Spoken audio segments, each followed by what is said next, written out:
శ్రీకృష్ణ పరమాత్మ ఈ చెట్టు కిందే విశ్రాంతి తీసుకుంటున్నప్పుడు దూరం నుండి మెరుస్తున్న శ్రీకృష్ణుడి కాలుని చూసి ఓ వేటగాడది మృగమై ఉంటుందని భావించి తన వద్ద ఉన్న విషం పూసిన బాణాన్ని తీసి ప్రయోగిస్తాడు. అది నేరుగా వచ్చి కృష్ణుడి బొటన వేలుకు గుచ్చుకుంటుంది.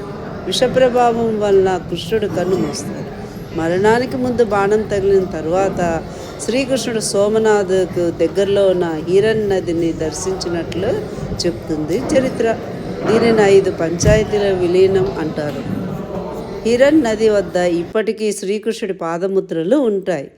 ఇవి ఉన్న ప్రదేశాన్ని దేహోత్సర్ తీర్థ అని కూడా పిలుస్తారు. ఇది శ్రీకృష్ణుడికి బాణం తగిలిన స్థలం. అది సుధామ సేతు. నిన్న నైట్ నీళ్ళు లేవు, కూడా మార్నింగ్ వచ్చాయి. ఇది గోమతి రివరు. ఈ రివరు ఇక్కడికి వచ్చి ఇక్కడ అరేబియన్ సీలో కలుస్తుంది. ఇది నదీ సంగమం. ఈ నీళ్ళు కూడా సేమ్ ఉప్పగానే ఉంటాయి, ఎందుకంటే అంత సముద్రం నీళ్లు వెనక్కి వస్తున్నాయి. ఇది సముద్రనారాయణ గుడి టిప్లో ఉంటుందన్నమాట. ఇది లాస్ట్ ఇండియా మ్యాప్లో టిప్. ఇది ఇక్కడతో ల్యాండ్ బోర్డర్ అయిపోయింది.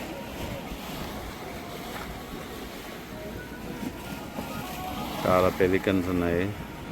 ఈ నది ఘాట్, గోమతి ఘాట్ చుట్టూతో చాలా ఉపాలయాలు ఉన్నాయి. ఆవులు ఎక్కువ ఉన్నాయి. ఇవి నదిలో అలలు వస్తున్నాయి, ఎందుకంటే సముద్రం నీళ్ళు వెనక్కి వస్తున్నాయి.